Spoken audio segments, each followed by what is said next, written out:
Whoa. I'm running short of words right now, but I cannot afford this because I have to speak. Thank you so much for all the love, for all the warmth.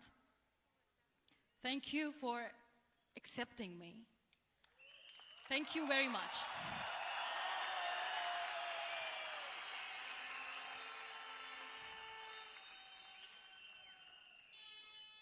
Well, I always start my talk with a disclaimer. And that disclaimer is that I've never claimed to be a motivational speaker. Yes, I do speak, but I feel more like a storyteller because wherever I go, I share a story with everyone. Well, it is a story of a woman whose perfectly imperfect life made her who and what she is today. It's the story of a woman who, in pursuit of her dreams and aspirations, made other people realize that if you think that your life is hard and you're giving up on that because you think your life is unfair, think again. Because when you think that way, you are being unfair to your own self. It's the story of a woman who made people realize that sometimes problems are not too big. We are too small because we cannot handle them.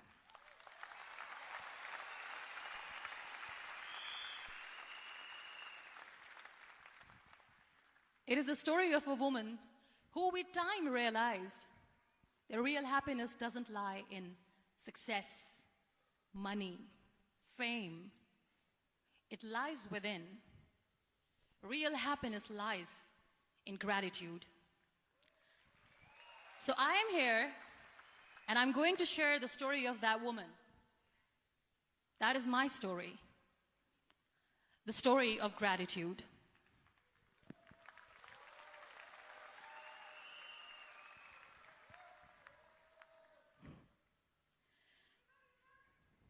I love you too. I love you all. I believe in the power of words. Many people speak before they think. But I know the value of words. The words can make you, break you, they can heal your soul, they can damage you forever. So I always try to use the positive words in my life wherever I go. They call it adversity, I call it opportunity. They call it weakness, I call it strength. They call me disabled, I call myself differently abled. They see my disability. They see my disability, I see my ability. There are some incidents that happen in your life, and those incidents are so strong that they change your DNA. Those incidents or accidents are so strong that they break you physically. They deform your body, but they transform your soul.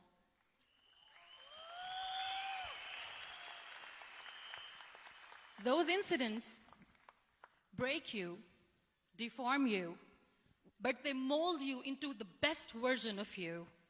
And the same thing happened to me. And I'm going to share what exactly happened to me. I was 18 years old when I got married. And this thing I'm sharing for the very first time on an international level. I was 18 years old when I got married. I belonged to a very conservative family, a Baloch family, where good daughters never say no to their parents. My father wanted me to get married. And all I said was, if that makes you happy, I'll say yes. And of course, it was never a happy marriage. Just about after 2 years of getting married, about 9 years ago, I met a car accident. Somehow my husband fell asleep and the car fell in the ditch. He managed to jump out, saved himself. I'm happy for him. But I stayed inside the car and I sustained a lot of injuries. The list is a bit long. Don't get scared. I'm perfectly fine now. Radius ulna of my right arm were fractured. The wrist was fractured. Shoulder bone and collarbone were fractured. My whole rib cage got fractured. And because of the rib cage injury, lungs and liver were badly injured. I couldn't breathe. I lost urinary bowel control. That's why I have to wear the bag wherever I go. But that injury that changed me and my life completely as a person and my perception towards living my life was the spine injury. 3 vertebrae of my backbone were completely crushed, and I got paralyzed for the rest of my life. So this accident took place in a far-flung area in the outskirts of a very small province, Balochistan, where there was no first aid, no hospital, no ambulance. I was in the middle of nowhere in that toppled car. Many people came to rescue. They gave me CPR. They dragged me out of the car.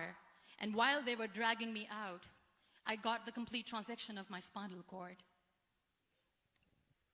And now there was this debate going on. Should we keep it here? She's going to die. Where should we go? There is no ambulance. There was this 4-wheeler Jeep standing in the corner of the street. They said, put her in the back of the Jeep and take her to the hospital, which is 3 hours away from this place. And I still remember that bumpy ride. I was all broken.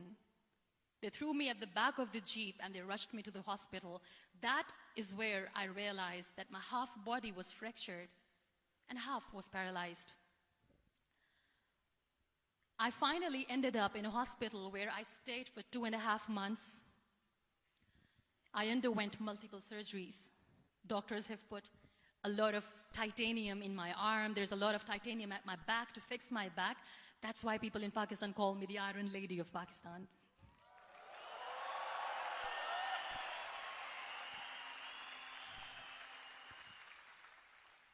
Sometimes I wonder how easy it is for me to describe all this all over again.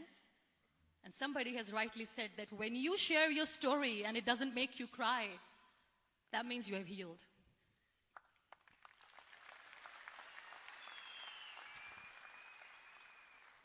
Those 2.5 months in the hospital were dreadful. I will not make up stories just to inspire you. I was at the verge of despair. One day, doctor came to me and he said, well, I heard that you wanted to be an artist, but you ended up being a housewife. I have a bad news for you. You won't be able to paint again because your wrist and your arm are so deformed, you won't be able to hold a pen again. And I stayed quiet. Next day, doctor came to me and said, your spine injury is so bad, you won't be able to walk again. I took a deep breath and I said, it's all right. The next day, doctor came to me and said, because of your spine injury and the fixation that you have in your back, you won't be able to give birth to a child again. That day, I was devastated. I still remember, I asked my mother, why me? And that is where I started to question my existence. Why am I even alive? What's the point of living? I cannot walk, I cannot paint, fine. I cannot be a mother. And we have this thing in our heads, being women, that we are incomplete without having children. I am going to be an incomplete woman for the rest of my life. What's the point? People are scared. They think I will get divorced. What is going to happen to me? Why me? Why am I alive? We all try to chase this tunnel. We all do this because we see light in the end of the tunnel, which keeps us going. My dear friends, in my situation, there was a tunnel that I had to roll on, but there was no light. And that is where I realized that the words have the power to heal the soul. My mother said to me, this too shall pass. God has a greater plan for you. I don't know what it is, but He surely has.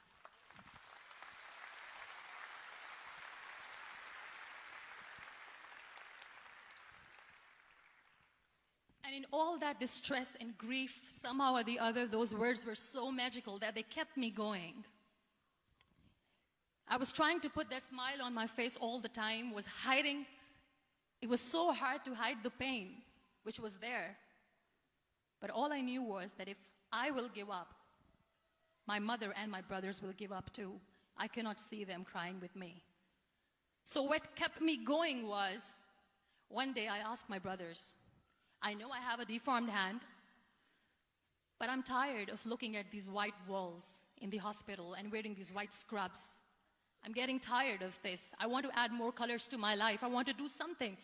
Bring me some colors. Bring me some small canvas. I want to paint. So the very first painting I made was on my deathbed, where I painted for the very first time. It was not just an art piece or just my passion. It was my therapy. What an amazing therapy it was. Without uttering a single word, I could paint my heart out. I could share my story. People used to come and say, what lovely painting. So much color. Nobody could see the grief in it. Only I could. So that's how I spent 2.5 months in my hospital, crying, never complaining or whining, but painting. And then I was discharged, and I went back home. And I went back home, and I realized that I have developed a lot of pressure ulcers on my back and on my hip bone. I was unable to sit. There were a lot of infections in my body, a lot of allergies. So doctors wanted me to lie down on the bed straight for not 6 months, for not 1 year, for 2 years. I was bedridden, confined in that one room, looking outside the window, listening to the birds chirping, and thinking maybe there will be a time when we'll be going out with the family and enjoying the nature. That was the time where I realized how lucky people are, but they don't realize. That is the time where I realized that the day I'm going to sit, I'm going to share this pain with everyone to make them realize how blessed they are, and they don't even consider them lucky. There are always turning points in your life. There was a rebirth day that I celebrated. After 2 years and 2.5 months, when I was able to sit on a wheelchair, that was the day when I had the rebirth. I was a completely different person. I still remember the day I sat on the wheelchair for the first time, knowing that I'm never going to leave this, knowing that I won't be able to walk for the rest of my life. I saw myself in the mirror, and I talked to myself. And I still remember what I said. I cannot wait for a miracle to come and make me walk. I cannot sit in the corner of the room crying, cribbing, and begging for mercy because nobody has time. So I have to accept myself the way I am. The sooner, the better. So I applied the lip color for the first time.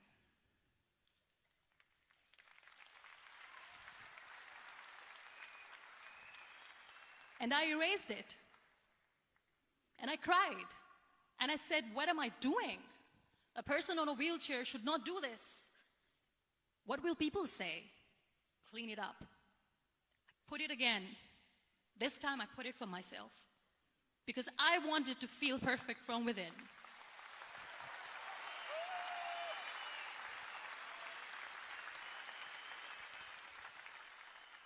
And that day I decided that I'm going to live life for myself.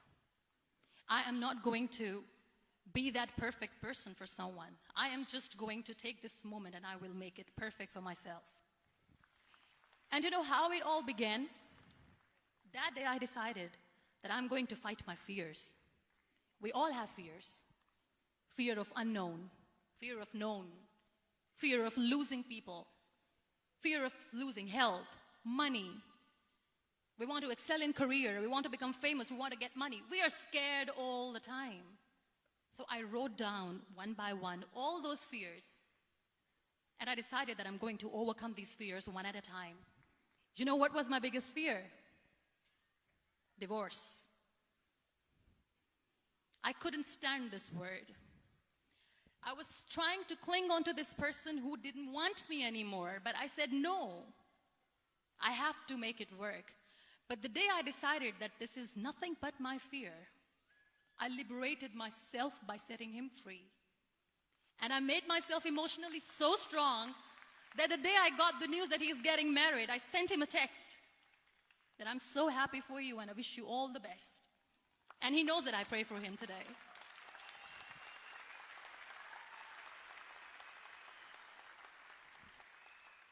My biggest fear, number 2, was I won't be able to be a mother again. And that was quite devastating for me. But then I realized there are so many children in the world, all they want is acceptance. So there is no point of crying, just go and adopt one. And that's what I did.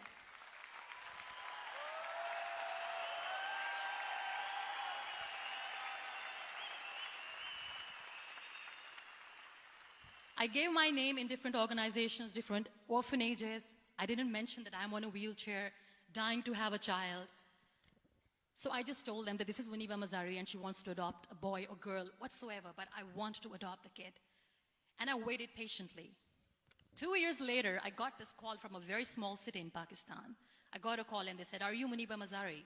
There is a baby boy and would you like to adopt?" And when I say yes, I could literally feel the labor pain. I said, yes, I am going to adopt him. I am coming to take him home.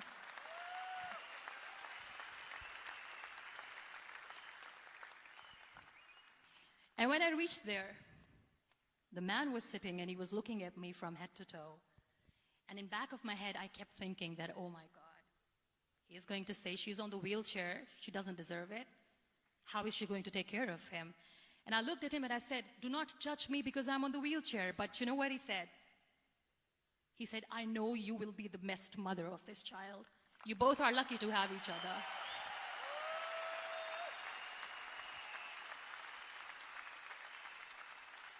And that day, I was 2 days old, and today he's 6.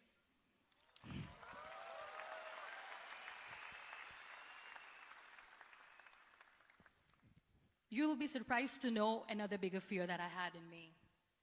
It was facing people. I used to hide myself from people. When I was on bed for 2 years, I used to keep the door closed. I used to pretend that I'm not going to meet anyone, tell them that I'm sleeping. You know why? Because I couldn't stand that sympathy that they had for me. They used to treat me like a patient.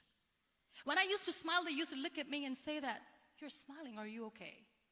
I was tired of this question being asked, "Are you sick?" Well, a lady yesterday at the airport asked me, "Are you sick?" And I said, "Well, besides the spinal cord injury, I'm fine, I guess."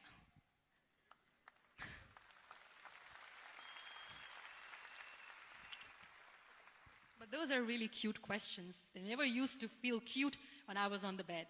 So I used to hide myself from people, knowing that, oh my God, I'm not going to see that sympathy in their eyes. It's all right. And today I'm here speaking to all these amazing people because I have overcome the fear.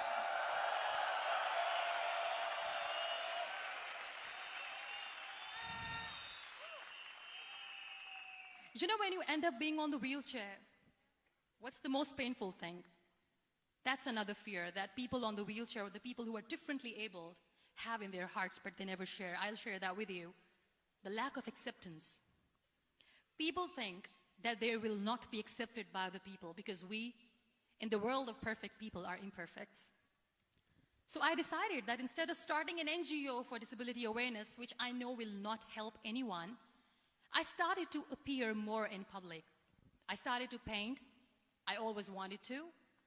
I have done a lot of exhibitions. I'm Pakistan's first wheelchair-bound artist. I have done a lot of modeling campaigns, different campaigns for brands like Tony and Guy.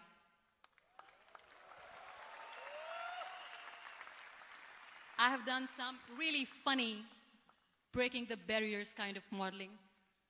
There was this one by the name Clown Town where I became a clown because I know that clowns have hearts too. And then I also decided that if I really want to make the difference, I am not going to let people use me for their polio campaigns where they will make you a victim and an emblem of misery and mercy and will say that, you know what, give polio drops to your children or they'll become like this girl. I decided that I'm going to join the national TV of Pakistan as an anchor person. And I've been doing a lot of shows for the last 3 years.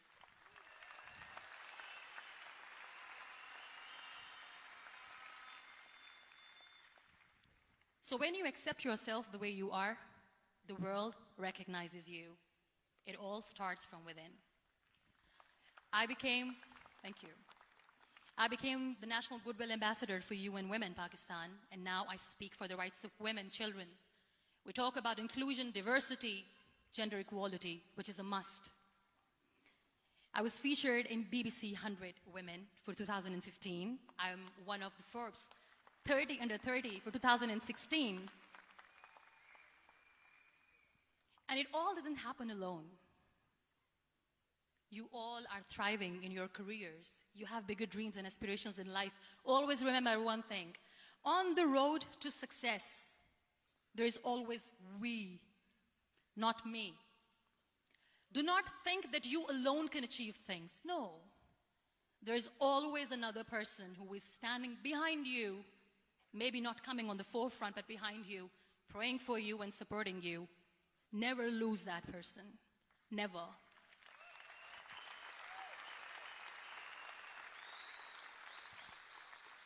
No matter how much I say that I couldn't find a hero, so I became one, I still want to recognize those 3 people in my life who literally changed my life completely, and I get inspiration from them every single day.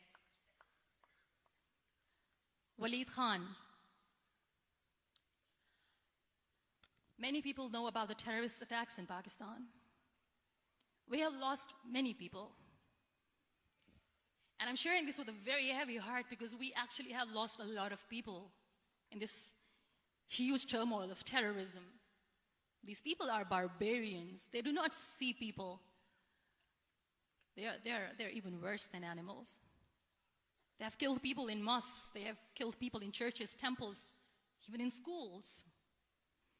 There was this terrorist attack in Army Public School, Peshawar, where these terrorists entered in an examination hall and they killed our children. And in that attack, that day, this beautiful boy, Waleed Khan, who was my hero, my real life hero, was the proctor who was taking care of the students, was keeping an eye on the students. Those barbarians shot him 3 times in the face, 5 times on his body, and he fell down. I was asked to give a talk in the school after a week of that terrorist attack. With a very heavy heart, I went there and I spoke. We sang a few national songs. I thought that maybe I've done my part, but deep inside, it was killing me. I could see children injured. I could see children sitting on the wheelchairs, looking at me, wondering, what next? What was our fault? Just because we were here to give examination, we have been shot. So many people, so many children lost their friends. Their classrooms were empty. The next day they went to the classroom. So this kid, Waleed Khan, I was asked that he is in a hospital right now, and you have to go and see him and motivate him and tell him that it's going to be okay. And when I saw Waleed Khan coming on the wheelchair for the first time in front of me, face was all deformed. His leg was fractured, his arm was fractured. He couldn't talk, he lost his teeth. He cannot sneeze, he cannot smell. He cannot eat. And I kept thinking, what should I say? That everything is going to be all right? No, nothing is all right. And while I was juggling with the words, what to say, what not to say, this beautiful child, Waleed Khan, came to me and he said, "Are you Muniba Mazari?" I said, "Yes." He said, "Baji, let's take a selfie."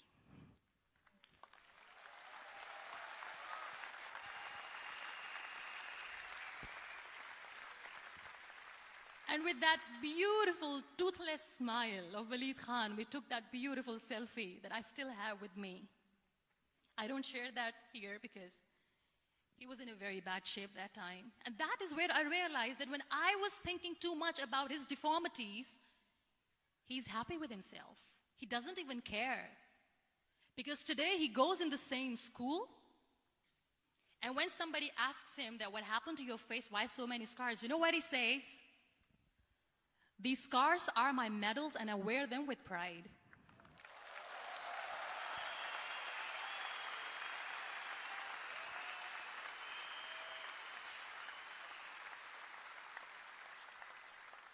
And how beautifully he says the terrorists wanted me not to study. I am going to study. I will become a doctor one day. And this is my way of taking revenge from those terrorists.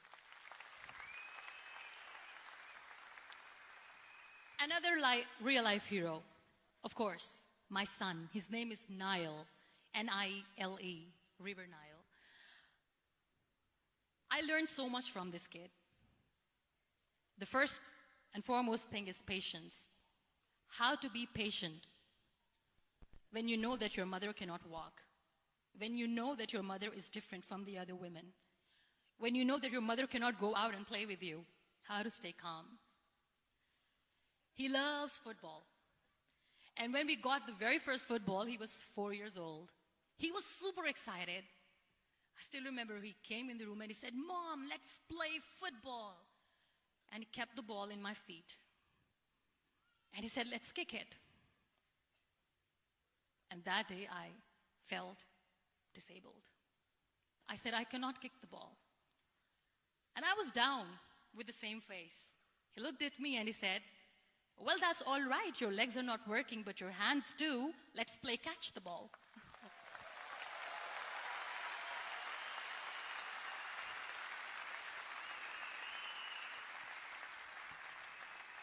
You know what? That day he made me realize that when you think your glass is half empty, come on, your glass is half full.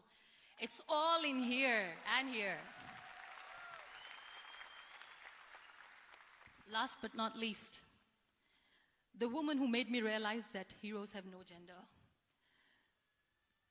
The woman who believed in me even when I was completely at the verge of despair, where everybody left, she was there.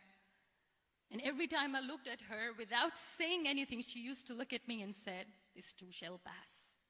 God has a bigger plan. And one day you will say that, oh my God, that is why God has chosen me." She never cried in front of me. She has always said that there will be haters, there will be naysayers, there will be disbelievers, and then there will be you proving them wrong. My mother.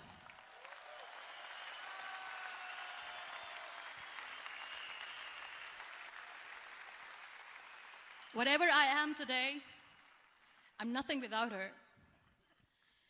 I'm nothing without her. Thank you, Mama. I wish you were here. Thank you for making me who I am today.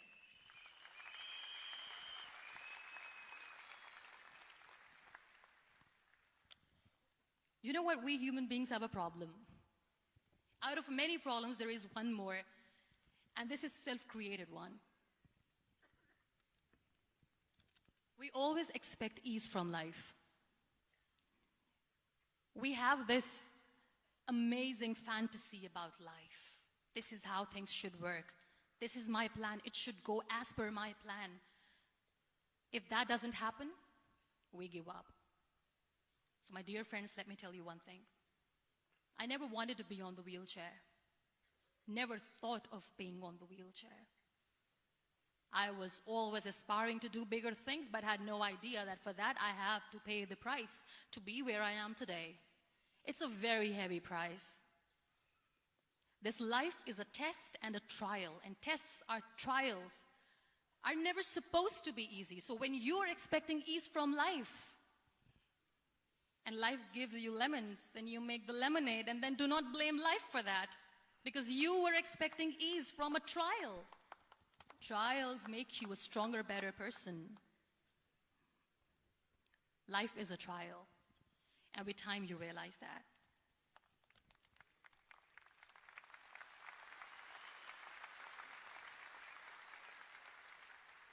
It is okay to be scared.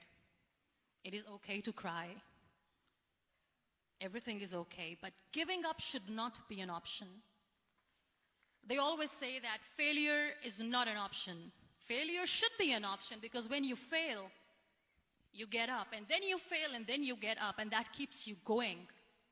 That's how humans are strong.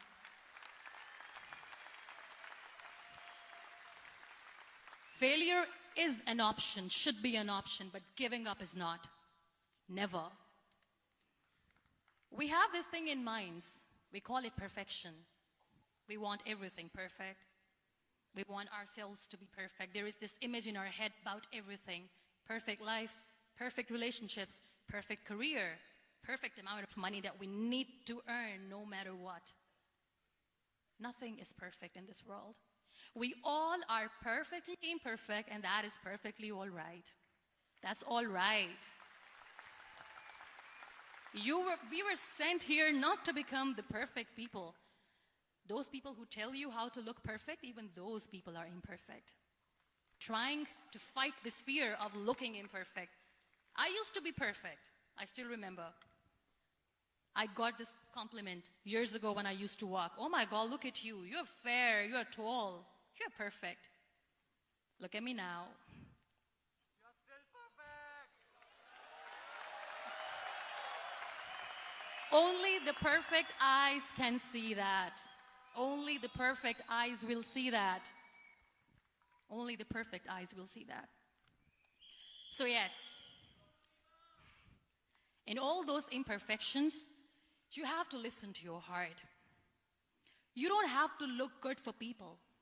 You don't have to be perfect just because other people want you to be perfect. If your soul is perfect from within, that's all right. This is all what you want. This is all what you need to be.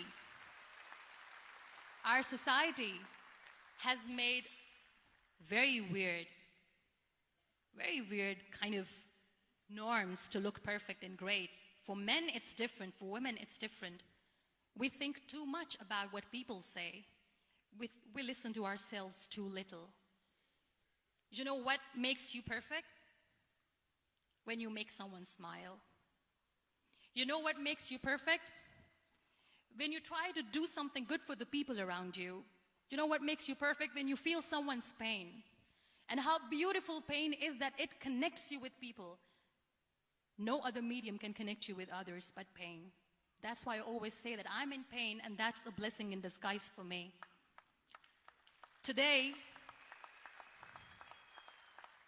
just because I'm in pain and I'm on the wheelchair, I work for children, being the head of CSR for a company.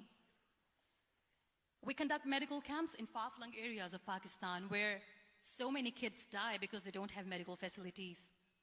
And I personally believe just because they cannot afford to live doesn't mean we'll let them die. So we give them money, we give them medical treatment, we try to heal their wounds, physical and emotional. And I also work for the beautiful people, we call them third gender, the transgender community of Pakistan. You know what connects me with them? All my imperfections. When I go and I hug them, they never judge me. And this very good friend of mine, her name is Bijli. Bijli means electricity. She calls herself electricity. And I said, are you electricity? She says, no, I'm lightning. I'm as strong as lightning. Because we have very bad power outage, so she doesn't want me to call her electricity. So she says, I am very strong. I'm thunder, I'm lightning. She came to me, and the first time I hugged her, she said, you are just like me. And I said, yes, I am like you. Because to people, we are so imperfect. So how beautiful these imperfections are, that because of these imperfections, you can connect with people. Then why are we all running after being perfect? What's the point?